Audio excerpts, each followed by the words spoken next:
Now to your community focus today at 4. Every month, we're joined by the head of the Rhode Island Department of Labor and Training, Matt Weldon. He joins us live via Zoom this afternoon. Director, thanks so much for being with us. Thanks for having me back.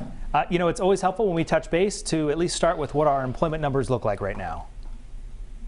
We closed out 2021 on a good note. In May of 2021, we had 6% unemployment. We ended December with 4.8%. We added 16,500 jobs during that time. All indicators of that Rhode Island's heading in the right direction. It took a little while, but we're glad it's headed that way now. We won't get the January numbers until March because right now they're conducting benchmarking or revisions. We've talked about this before, how these are done by survey and they true them up when actual data comes in. They're doing that process right now. In March, we'll have the January numbers, and I think that it's going to be more good news. Certainly look forward to that. And Director, as we've been reporting with the fraud that we saw throughout the pandemic of unemployment benefits, some people are now getting tax forms for money that they never got. I know you've spoken about this before, but can you just walk us again through the size and scope of this problem and what someone should do if they get one of those forms for benefits they never received? Sure. So the last number that we reported was that Rhode Island had paid out a confirmed $70 million in fraud. And when you add in suspected fraud, which are cases where we think it may be fraudulent, but we don't have a victim, nobody reported it to us as fraud, that number goes up to $550 million. It's a lot of money. It's happening all over the country, and in states like California, that number's in the billions. Unfortunately, bad people do bad things, and they went after these federal programs when they became available. If somebody gets a 1099 form from DLT and they never filed for unemployment insurance, they should go to our website. Right at the top of the page is a big orange box, and in that box, it tells you what to do if you receive a 1099 and you didn't collect unemployment. And what that does is gives us your information, so you don't have to call DLT, you don't have to come to DLT. We're going to reach out to you.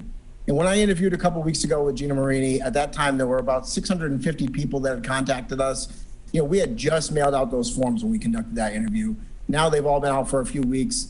2,600 people have contacted us. We've reached back to just about everybody, about 2,600 people. We've reissued 2,300 tax forms that go out with a zero balance. Because again, if you didn't receive unemployment, you're not responsible for a dime of tax money. In our past conversations right here, you had discussed with us that there's kind of this ongoing test period for the unemployment insurance online platform we've talked a lot about. When do you anticipate that may be implemented beyond the test phase? So that test started in December. We began with a couple hundred people that were able to use the system to create accounts and to file claims. We've added more people just about every week or every couple of weeks. And now we have 1,700 people using that system out of about 9,000 total unemployment claimants. That's a sizable sample, and those people have given us some good feedback. And so we're ready to go live. It's going to happen in March by the end of the month. And I think by the time I talk to you in March, we'll be live. That means that people are going to have an updated program that they use to file for unemployment. And perhaps most important, they're going to have a system that allows them to track their claim and to do some self-service options that they previously had to call unemployment for. I think it's a great step in the right direction. We're going to continue to make enhancements as we go forward. We'll definitely check in with you on that next month. Now, we talked about fraud, but because of some of the special programs that were put into place during the pandemic, federal programs, the U.S. Labor Department said people across the country were overpaid, sometimes accidentally.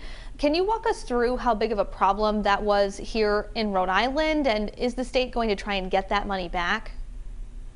Sure. So we've talked before about unemployment and how it's a big federal program that states run. And now you have to imagine that there are federal laws, rules, and regulations and state laws, rules, and regulations. And you can see that it gets fun really quick. And so overpayments happen anytime somebody's approved for a payment and subsequently it's determined that they weren't eligible for that payment.